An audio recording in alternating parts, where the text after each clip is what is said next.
for this problem, number 4, let's go ahead and plot these points. It would look like that. So, can we determine which of these statements must be true? Well, the minimum doesn't have to be this red dot. There's no reason why it couldn't come and go below that red dot. So A isn't necessarily true. Using the same reasoning, 7, the height of these points, the g of x values of these red points, don't have to be the maximum.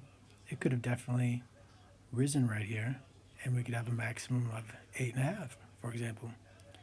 B is not necessarily true.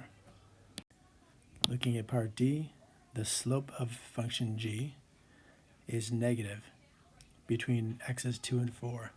Between 2 and 4 could be this green curve here. And is the slope negative everywhere from x equals 2 to 4? No, in the beginning it could definitely be positive before becoming negative.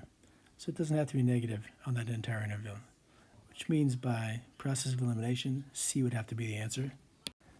And C has to be true because this is basically the Rolle's theorem.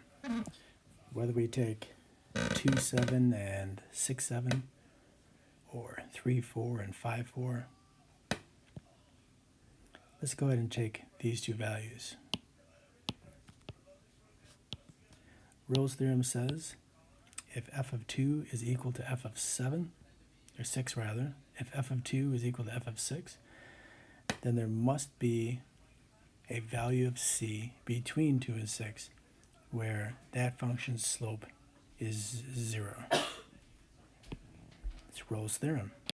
If the y values are the same, then somehow you had to roll back and come back to that same y value, which means you had to have a place where the slope was 0 and change signs so they could get back to the other place.